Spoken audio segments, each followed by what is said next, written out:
الآخرة حسنة وقنا عذاب النار. صلى الله على سيدنا محمد وعلى آله وصحبه وسلم. الحمد لله رب العالمين.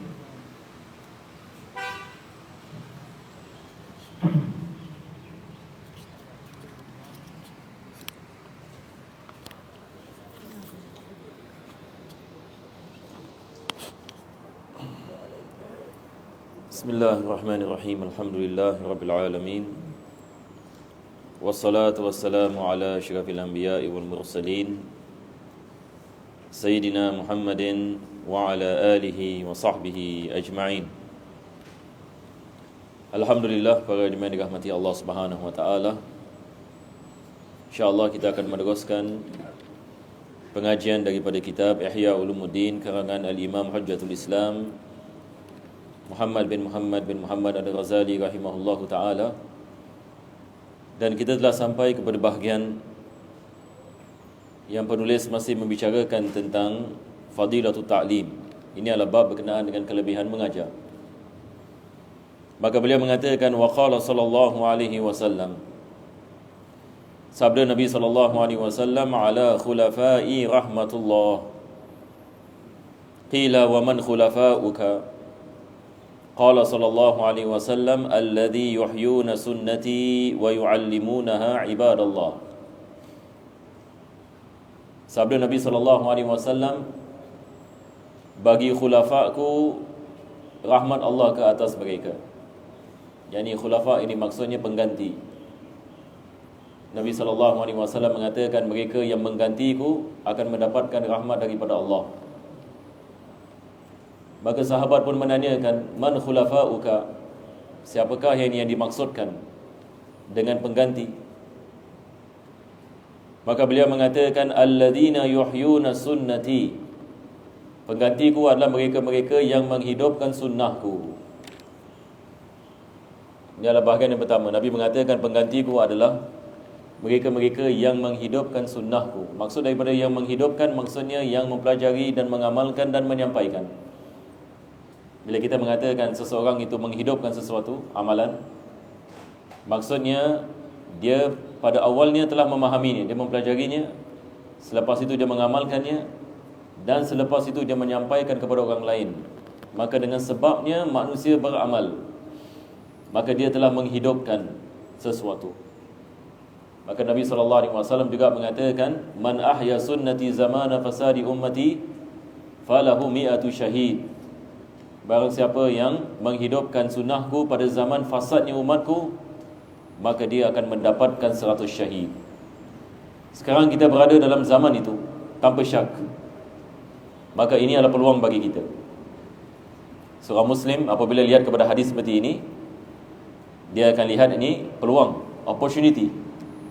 Opportunity ini untuk beramal dengannya, untuk mendapatkan kelebihan yang besar dengan kita menghidupkan sunnah Nabi SAW. Bagaimana? Dengan kita mempelajarinya dan mengamalkannya, dan insya-Allah ini kita menyampaikan kepada yang lain. Selepas itu Nabi mengatakan, wa yu'allimunaha ibadallah. Yani dia menghidupkan sunnah dan dia mengajarkan kepada hamba-hamba Allah Subhanahu wa taala. Jadi Nabi mengatakan rahmat Allah ini ke atas mereka. Selepas itu Al-Imam Ghazali menukilkan beberapa riwayat daripada para sahabat dan salihin.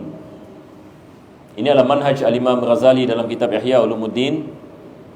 Beliau memulakan dengan ayat-ayat Al-Quran, selepas itu dengan hadis-hadis Nabi SAW, selepas itu dengan perkataan-perkataan ataupun riwayat-riwayat para sahabat dan tabi'in dan tabi'-tabi'in dan awliya salihin. Inilah manhaj beliau dalam kitab Ihya Ulumuddin. Jadi kita telah membicarakan ayat-ayat Al-Quran, kita telah membicarakan hadis-hadis Nabi SAW.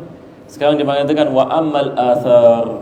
Athar daripada mana ini athar adalah riwayat dari para sahabat. Yang ini diriwayatkan bahawasanya fulan bin fulan, ini sahabat Nabi mengamalkan sedemikian ataupun mengatakan sedemikian. Ini kita mengatakan athar. Balik ini kepada sahabat Nabi SAW. Maka beliau mengatakan wa ammal athar faqad qala Umar radhiyallahu anhu. Telah berkata Sayyidina Umar Al-Khattab radhiyallahu anhu, man haddatsa hadithan fa'amila bihi falahu ajru man amila dhalikal amal. Jadi Sayyidina Umar mengatakan barang siapa yang membicarakan ataupun menyampaikan sesuatu hadis dan dia beramal dengannya, maka dia mendapatkan pahala orang yang beramal dengannya.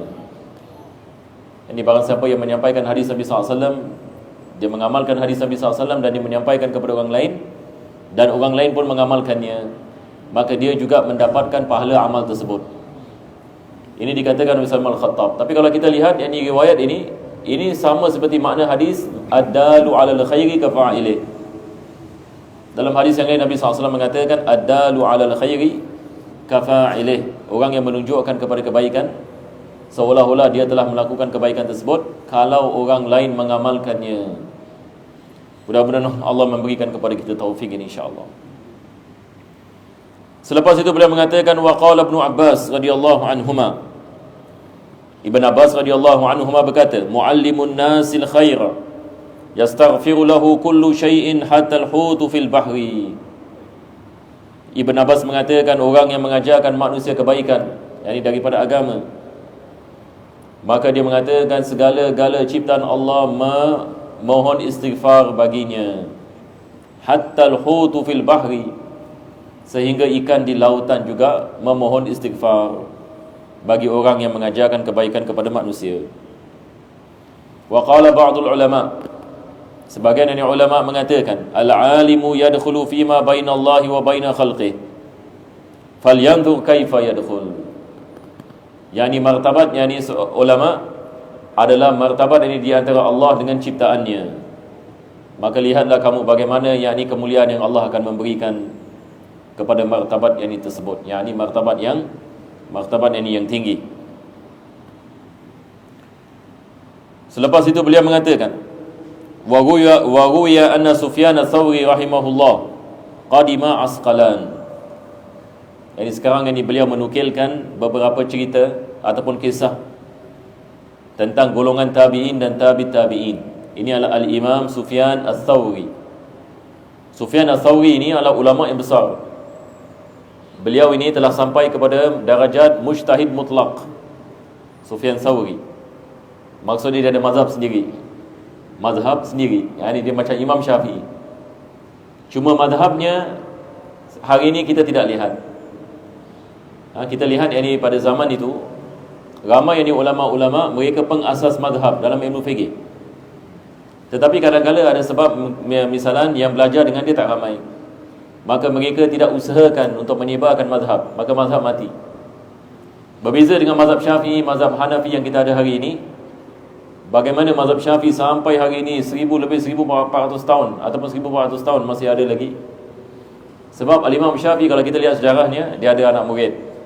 Lepas itu anak murid dia Masya Allah, bukan calang-calang orang. Anak murid tulis di kitab. Lepas itu datang anak murid kepada anak murid, dia tulis lagi, syarah lagi. Lepas itu dah datang generasi dari mazhab berkembang sampai hari ini. Tetapi ada sebahagian dari ulama mereka ada madhab. Akan tetapi yakni mereka tidak ada yakni seperti itu. Yakni anak-anak murid mereka misalan tidak mengembangkan mazhab mereka. Jadi apa jadi? Dalam beberapa generasi yakni ia mati. Jadi salah seorang daripada ulama mujtahid mutlak pada zaman itu adalah Al-Imam Sufyan ats-Tsauri. Kita lihat pada 300 Hijriah ini yang pertama ada lebih 80 mazhab. Pada 300 Hijriah ini yang pertama lebih daripada 80 mazhab fiqh.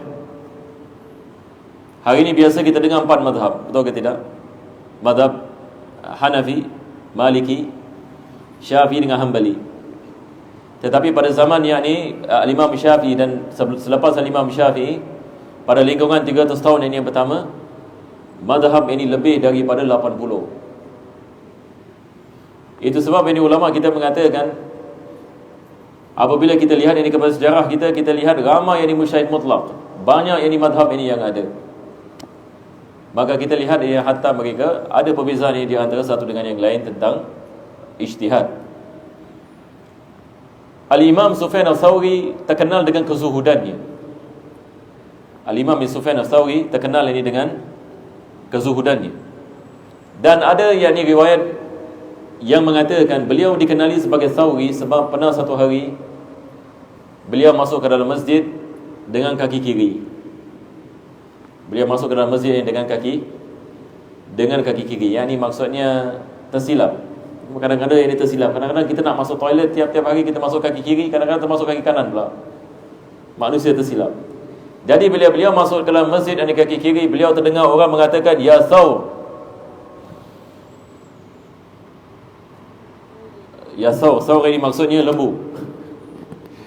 Jadi bila dia masuk masjid dengan kaki kiri, orang mengatakan wahai lembu. Yang ini maksudnya menegur dia, jangan masuk masjid ini dengan kaki kiri. Maka beliau terkenal dengan Al-Thawri. Ini ada riwayat yang mengatakan sedemikian. Dan dikatakan yang mengatakan ya Thawr adalah para malaikat. Beliau ini Al-Imam Thawri ini kashif. Yang ini beliau adalah daripada wali Allah Subhanahu Wa Taala yang diberikan mukasyafah. Sebahagian dari ulama kita diberikan karamah. Mereka boleh lihat ini para malaikat, mereka lihat ini kepada jin, mereka boleh dengar yang ini apa yang dikatakan oleh malaikat dan sebagainya. Al-Imam Abu Hanifah sebagai misal, beliau apabila lihat orang mengambil wuduk, dia tahu orang ini dah melakukan maksiat apa. Dia boleh tahu daripada air wuduk yang di mana yang dia telah melakukan maksiat. Seperti Sayyidina Uthman bin Affan radhiyallahu an, satu orang datang kepadanya nak bersalam dengannya. Dia mengatakan, bagaimana aku nak bersalam dengan seseorang yang telah memegang tangan syaitan? Orang ini mengatakan, bagaimana ini tangan syaitan? Tadi dia teringat, tadi dia bikin maksiat. Dia memegang yang ini wanita yang bukan mahram, disalam dengan wanita yang bukan mahram. Maka Sayyidina Uthman bin Affan kashf. Jadi orang ini terperanjatnya mengatakan, wahyun ba'da Rasulillah ya Amirul Mukminin. Adakah ini wahyu selepas Rasulullah? Maka Sayyidina Uthman mengatakan tidak. Ini adalah dia mengatakan firasah. Sebab Nabi SAW mengatakan ittaqu firasatal mu'min fa innahu yanzuru bi nurillah. Takutilah ini firasah seorang mukmin sebab dia melihat dengan cahaya Allah Subhanahu wa taala. Jadi ini adalah imam-imam kita yang besar ini, masya-Allah. Diwankan bahawasanya Sufyan al-Thawri qadima Asqalan. Yani Imam Thawri dia banyak safar. Dia banyak belayar. Maka dia belayar kepada satu negeri, nama negeri tersebut Asqalan. Asqalan ini di mana? Kalau sekarang ini dia di Palestin. Dia punya spelling sekarang saya pun tak tahu kenapa mereka tukar dia punya spelling. Dia Ashkelon. Kalau kita pergi, kita type dekat Google, kalau kita nak cari Google Map ke apa, kita kena type Ashkelon macam kelakar sikit. Ya, ASH. Lepas itu KOLON gitu. Ashkelon. Sekarang ini dah dari negeri Yahudi dah. Ini adalah daripada negeri yang ditakluk ini oleh orang Yahudi. Maka dia asal Asqalan. Asal ini tempat Ibn Hajar, Al-Imam Ibn Hajar Al-Asqalani, asalnya daripada situ. Maka dia daripada kampung yang di Palestin. Maka Sufyan al-Thawri ini dia mengatakan dia pergi ini kepada Asqalan. Fa makasa la yas'aluhu insan. Dia duduk di sana beberapa lama, satu orang pun tak tanya dia tentang agama. Yang ni maksudnya dia masuk kampung ini, tak ada orang tanya dia tentang agama. Jadi dia pun fed up. Maka dia mengatakan, faqala ikra'u li akhruja min hadzal balad. Dia mengatakan, persiapkanlah ini bagi aku nak keluar daripada negeri ini. Yang aku dah tak nak tinggal lagi kat sini. Sebab aku kat sini yang ni dah beberapa lama tak ada orang tanya tentang agama. Hadza baladun yamutu fihi al-ilm. Dia mengatakan ini adalah negeri yang mana ilmu telah mati. Sebab tak ada orang ini menanyakan dia tentang ini ilmu agama. Wa inna ma qala dhalika hirsan ala fadilat at-ta'lim wa istibqa' al-ilm bih. Al-Imam Ghazali mensyarahkan, mengatakan maksudnya yakni Al-Imam Sufyan al-Thawri bila dia mengatakan tempat ini telah mati ilmu, yakni maksudnya Al-Imam Ghazali ini dia mengatakan sedemikian sebagai satu kerisauan. Dia mengatakan bagaimana yang di tempat ini tidak ada orang yang mementingkan yang tentang mempelajari yang ini tentang ini ilmu agama. Tapi kalau Imam Thawri yang hidup zaman sekarang bagaimana? Mungkin sama juga ya. Mungkin dia pergi ke negeri. Hari ini jarang orang nak tanya tentang agama. Kebanyakan orang yang ditanya tentang dunia, bagaimana nak kaya, bagaimana investment apa ini yang terbaik, dan sebagainya. Tapi agama yang ini kurang sikit. Mungkin orang tanya yang ini tentang wudu, misalnya saya tadi ada ambil wudu, saya tersentuh yang ini anjing, adakah ini batal yang ini wudu saya ke? Ataupun yang ini soalan-soalan yang seperti ini. Kalau zaman dahulu mereka menanyakan yang ini soalan-soalan yang ini yang penting, soalan-soalan ini yang besar. Seterusnya beliau mengatakan, wa qala Ata'un radhiyallahu an. Ata' ini adalah salah seorang daripada ulama, yakni daripada kalangan tabi'in ataupun tabi'in. Tabi'in pada zaman tabi'in, Ata' bin Rabah radhiyallahu an. Beliau mengatakan, dakhaltu ala Sa'id bin Musayyib. Dia mengatakan, aku datang kepada Sa'id bin Musayyib. Sa'id bin Musayyib ini tabi'in yang besar, yakni ulama tabi'in yang besar. Sa'id bin Musayyib radhiyallahu anhu. Kita baca kitab hadis, kita akan tersempat nama ini. Kita baca Bukhari, baca Muslim, baca sanadnya banyak balik kepada tabi'in ini. Namanya Sa'id bin Musayyib. Dia 40 tahun duduk masjid, 40 tahun. Maka dia diberikan gelaran apa? Mepati masjid. Dia diberikan gelaran mepati masjid. Yang biasanya ada sebahagian masjid misalnya burung mepati suka duduk. Jadi maksudnya dia sentiasa ini di masjid, solat 5 waktu ini di masjid, sentiasa di masjid, mengajar ilmu dan belajar dan sebagainya. Jadi Ata' ini masuk ini kepada Sa'id bin Musayyib, wa huwa yabki. Dia lihat Sa'id bin Musayyib ini sedang menangis.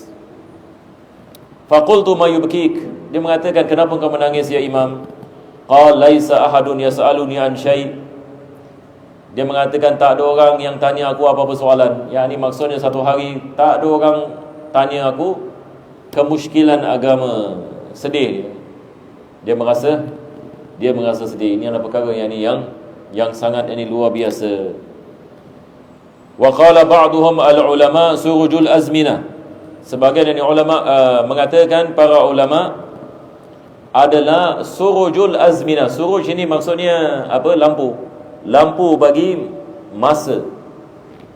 Yang ini maksudnya bagi tiap-tiap generasi mereka adalah lampunya, yang menunjukkan manusia kepada Allah, yang menunjukkan manusia cahaya hidayah kepada Allah Subhanahu wa taala. Maka mereka ibarat ini lampu.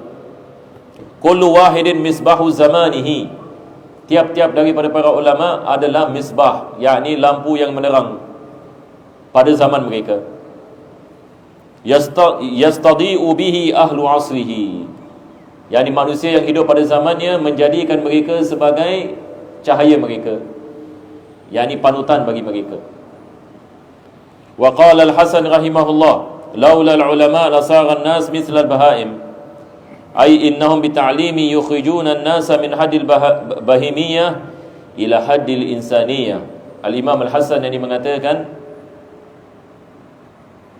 dia mengatakan kalau tak kerana para ulama maka manusia adalah seperti yang ini binatang. Apa sebabnya? Sebab ini dia mengatakan dengan mereka mempelajari agama maka mereka mengeluarkan diri mereka yang ini daripada tergolong ini dalam golongan ini binatang ini kepada golongan ini insan. Sebab manusia kemuliaannya adalah dengan akalnya, dengan ilmunya. Kita berdoa kepada Allah Subhanahu wa taala, mudah-mudahan Allah memberikan kepada kita taufik ini dan hidayah, dan menjadikan kita ini para ulama al-amilin wal awliya as-salihin insyaallah, dan dibangkitkan ini bersama mereka dan bersama Nabi kita sallallahu alaihi wasallam pada hari kiamat nanti. Amin ya rabbal alamin. Rabbana taqabbal du'ana innaka antas samiul alim, tub alaina innaka antat tawwabur rahim. Wa ila hadratin Nabi sallallahu alaihi wasallam. Al-Fatihah. Syaitan. Bismillahirrahmanirrahim. Alhamdulillahi rabbil alamin. Arrahmanirrahim. Maliki yaumiddin. Iyyaka na'budu wa iyyaka nasta'in. Shiratal mustaqim. Shiratal ladzina an'amta 'alaihim. تقبل دعانا انك انت السميع العليم وتب علينا يا مولانا انك انت التواب الرحيم. سبحان ربك رب العزة عما يصفون وسلام على المرسلين والحمد لله رب العالمين. تقبل الله منكم. تقبل يا كريم. ما شاء الله.